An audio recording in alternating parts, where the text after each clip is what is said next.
Sa pagsimula ng pelikula, nakita namin ang isang grupo ng mga gangster na pinahihirapan ang isang lalaki na tila nabigo sa pagkumpleto ng isang nakatalagang gawain. Nagbabanta sa buhay ng lalaki ang leader ng gang na mukhang nilalang. Sa sandaling iyon, dumating ang isa pang kriminal na nagngangalang Walter Locke na tinatawag ding Payback, at hinarap ang mga gangster gamit ang kanyang 2 baril. Gayunpaman, ang isa sa mga miyembro ng gang ay protektado ng isang bulletproof jacket na ginagawang walang silbi ang mga bala. Pagkatapos ay lumaban si Payback gamit ang hand-to-hand combat, at gamit ang kanyang pambihirang kakayahan sa pakikipaglaban upang talunin ang buong gang. Binugbog pa niya ang nahuli na lalaki at tuluyang napatay. Di nagtagal, dumating ang mga pulis sa pinangyarihan at nahuli si Payback. Susunod, ang pandaigdigang balita ay nagsasabi sa atin tungkol sa nawasak na mundo, na lubhang nagdusi mula sa digmaang kinasasangkutan ng mapaminsalang mga nuclear bomb.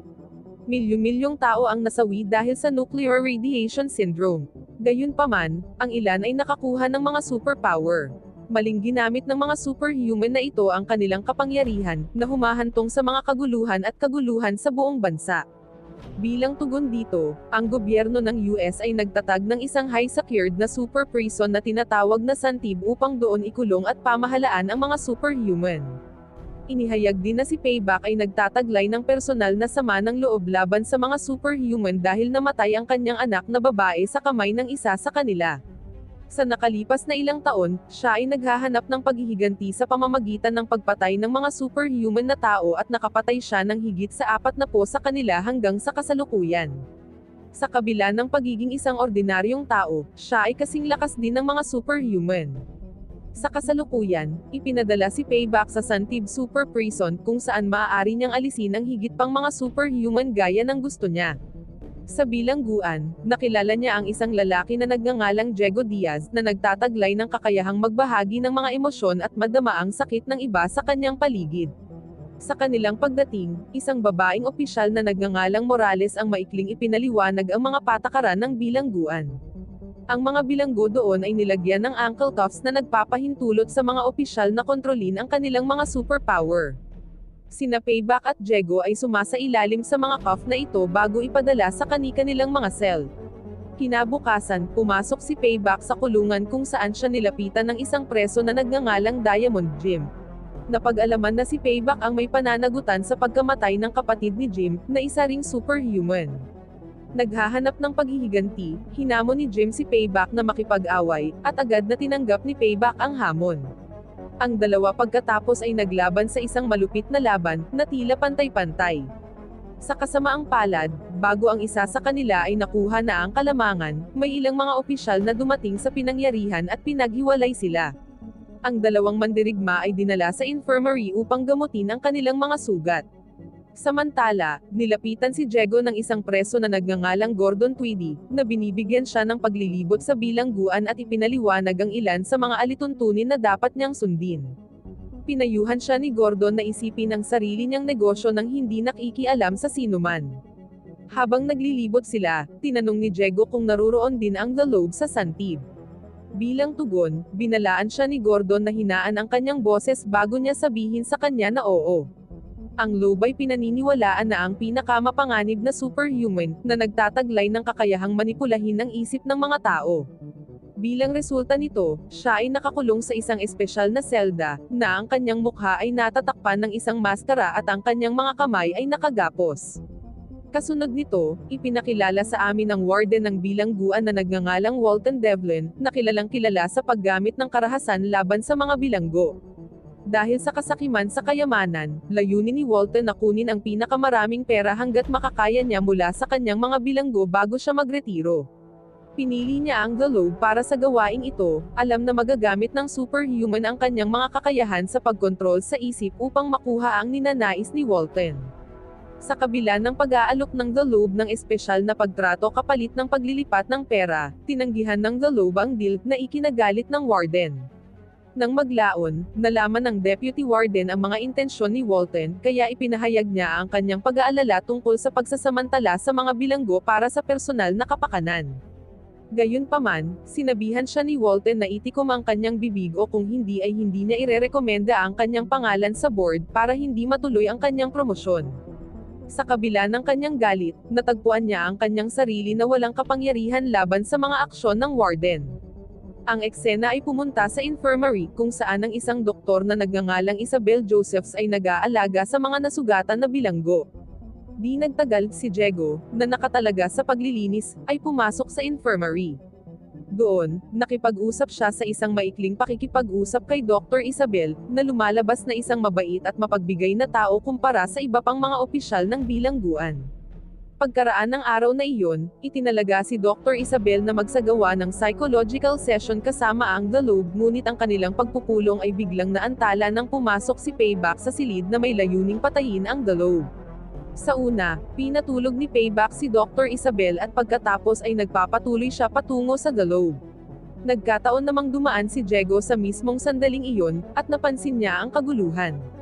Bilang resulta, pinabagsak niya si Payback sa pamamagitan ng pag-wrestling at nagawang pigilan siya hanggang sa dumating ang mga opisyal ng bilangguan. Ang aksyon ni Diego ay nakakuha sa kanya ng paggalang ng The Lobe na itinuturing na pinakamaimpluwensyang tao sa loob ng bilangguan na iginagalang siya ng lahat ng mga bilanggo. Bilang pagpapakita ng pasasalamat sa pagliligtas sa kanyang buhay, ipinatawag ng The Lobe si Diego sa labas ng kanyang selda kinabukasan. Inaalok din niya kay Diego ang posisyon bilang kanyang assistant na kinikilala ang kanyang katapangan. Gayunpaman, humiling si Diego ng ilang oras upang isaalang-alang ang alok. Mula sa sandaling iyon, sinimulan ng mga tagasunod ng The Lobe na tratuhin si Diego ng may mabuting pangangalaga at paggalang. Nang maglaon, sa oras ng pahinga sa tanghalian, nakikisalo si Diego sa isang kasamang bilanggo na nagngangalang Gordon. Sa kanilang pag-uusap, nalaman na si Gordon ang pinakaunang bilanggo sa superhuman prison na ito. Sa lahat ng mga taon na ito, si Gordon ay nag-a-apply para sa parol, ngunit ito ay tinanggihan sa bawat oras. Sa kabila nito, patuloy siyang umaasa, na nagdarasal na maging matagumpay ang susunod niyang aplikasyon. Sa kasamaang palad, kapag ang kinalabasan ay nananatiling hindi nagbabago at ang kanyang parol ay tinanggihan muli, si Gordon ay lumilitaw na halatang nasisiraan ng loob. Isang araw, sa oras ng tanghalian, ang isa sa mga tauhan ng The Lobe ay nagbigay kay Gordon ng isang metal na bagay, at ginamit ito ng huli upang i-unlock ang kanyang ankle cuffs. Pagkatapos ay umakyat siya sa mesa, pinunit ang wire at muling pinalakas ang kanyang katawan, na nagpapakita ng kanyang superpower na kontrolin ang kuryente. Kasunod nito, sinisira niya ang electrical system ng bilangguan at pinapatay pa niya ang isa sa mga gwardya gamit ang kanyang kapangyarihan. Lumilikha ito ng kaguluhan sa loob ng buong bilangguan, at ang lahat ng mga superhuman ay nagsimulang makipaglaban sa isa't isa.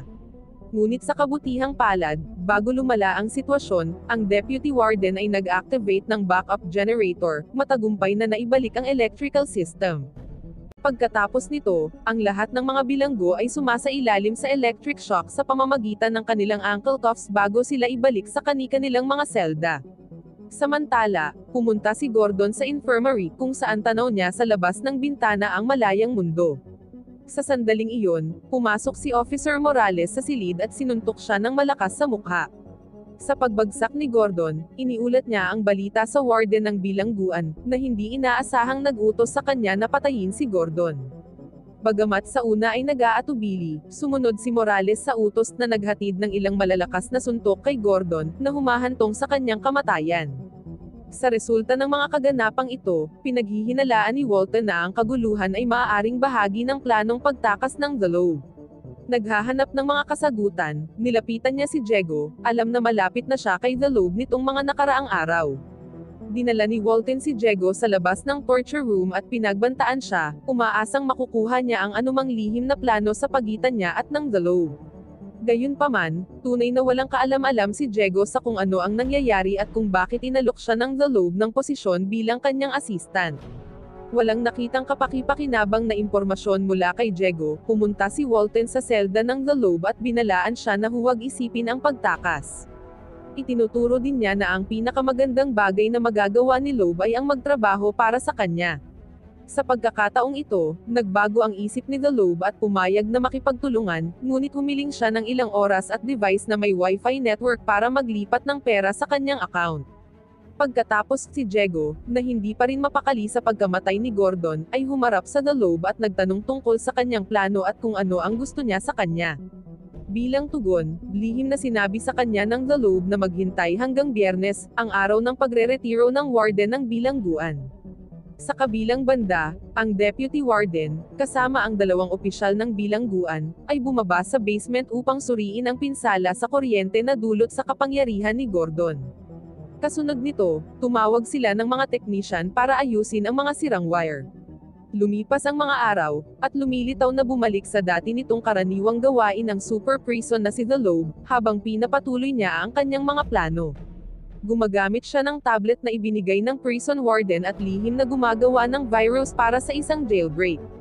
Sa ibang lugar, naglagay ng tato si Payback ng cross sign sa kanyang mukha at hinarap si Jim ng buong tapang. Gusto niyang makipaglaban kay Jim, ngunit sa hindi malaman na dahilan, patuloy siyang binibaliwala ng huli. Sa wakas, dumating na ang araw ng pagre-retiro ng warden. Ipinatawag ni Walton ang Deputy Warden at si Captain Jason sa kanyang opisina upang magpasya kung sino ang papalit sa kanyang posisyon. Sa kasamaang palad, pagkatapos ng isang walang kwentang talumpati, pinili niya si Kapitan Jason. Ipinapangatuwiran ng Deputy Warden na siya ang pinakakwalipikado at nagsilbi sa superhuman prison sa loob ng maraming taon, na nagpapahiwatig na siya ang karapat-dapat. Gayunpaman, sinisisi ni Walton ang mga miyembro ng board, na sinasabi na hindi niya ito desisyon. Ito ay nag-iiwan sa Deputy Warden na nakaramdam ng pagkawasak at kawalan ng magawa. Pagkatapos pumasok si Walton sa cell ng The Lobe at iniabot sa kanya ang kanyang tablet na nagtuturo sa kanya na ilipat ang pera sa kanyang account. Lingid sa kaalaman ni Walton, nagpapanggap ang The Lobe na isagawa ang paglilipat ng pera ngunit sa halip ay nahak niya ang sistema ng seguridad ng bilangguan, na hindi pinapagana ang lahat ng ankle cuffs ng mga bilanggo. Ito ay nagbibigay daan sa mga bilanggo na napakalakas na mabawi ang kakayahang gamitin ang kanilang mga kapangyarihan at bilang resulta, nagsimula ang isang malaking kaguluhan. Ginagamit ng mga bilanggo ang kanilang telekinesis, instant recovery, teleportation, laser, matinding sound wave, at iba't ibang kakayahan para labanan ang isa't isa at gayon din ang mga prison guard. Sa gitna ng kaguluhan, ipinagpatuloy ni Payback ang kanyang misyon sa paghihiganti na isa-isa niyang patayin ang mga superhuman. Makalipas ang ilang sandali, sinabihan si Walton tungkol sa patuloy na kaguluhan at nagpas siyang lumabas upang mag-imbestiga. Gayunpaman, sa kanyang pagkadismaya, nakalok ang pinto ng selda. Mabilis siyang nakipag-ugnayan sa isa sa kanyang mga opisyal at inutusan silang palabasin siya. Ang mga opisyal ng bilangguan, sa kabilang banda, ay nahihirapang kontrolin ang sitwasyon, kaya humingi sila ng tulong sa Deputy Warden. Ipinaliwanag ng Deputy Warden na ang buong sistema ay tumatakbo sa isang generator at ang pag-restart nito ay muling magpapagana sa mga ankle cuffs. Matapos malaman ito, si Captain Jason ay nagmamadaling pumunta sa basement upang i-restart ang generator, ngunit bago niya ito magawa, hinarap siya ni Jim, na ngayon ay nagbagong anyo na tulad ng demonyo. Isang matinding labanan ang naganap sa pagitan ng dalawa, at sa kabila ng determinasyon ng kapitan, ang superhuman na lakas ni Jim ay nagpapatunay na nangingibabaw laban sa kanya. Ngunit sa kabutihang palad, ginamit ni Kapitan Jason ang kanyang talino at nabasag ang isang malaking tubo, na naglalabas ng mainit na hangin at sa huli ay pinapatay si Jim. Pagkatapos ay mabilis siyang pumunta sa generator at ini-restart ito. Sa gitna ng lahat ng ito, nagtago si Diego sa infirmary ngunit naririnig pa rin niya ang sakit na nararanasan ng ibang mga preso sa labas na nagdulot sa kanya ng matinding pagkabalisa. Sa kabutihang palad, si Dr. Isabel ay nananatili sa kanyang tabi, ginagawa ang kanyang makakaya upang aliwin siya. Sa selda ng The Lobe, si Walton, na hindi pa rin alam ang tunay na papel ng The Lobe bilang mastermind, ay kalmadong nakaupo sa kanyang harapan. Pagkatapos ay ibinunyag ni Lobe ang kanyang pinaka-nakamamatay na lihim na kapangyarihan, na maaari niyang kontrolin ang katawan ng sino mang gusto niya. Sa pagsasamantala sa kakayahang ito, kinuha ng The Lobe ang katawan ng warden bilang host at nawala ng malay ang totoong Walton. Habang nag-reactivate ang system, binubuksan ng Deputy Warden ang cell door ng The Lobe. Inutusan ng warden, na ngayon ay si The Lobe, ang mga opisyal ng bilangguan na ikulong si Walton, na nasa katawan ni The Lobe, sa silid ng pagpapahirap. Pagkatapos ay naglagay siya ng huling utos na palayain si Diego mula sa bilangguan. Sa katawan ng nakontrol na warden, sa wakas ay nakatakas si Lobe sa bilangguan, na nagbabakasakali na magsimula ng bagong buhay sa hinaharap. Wow naman! Doon nagtatapos ang pelikula mga idolo, salamat sa inyong panonood.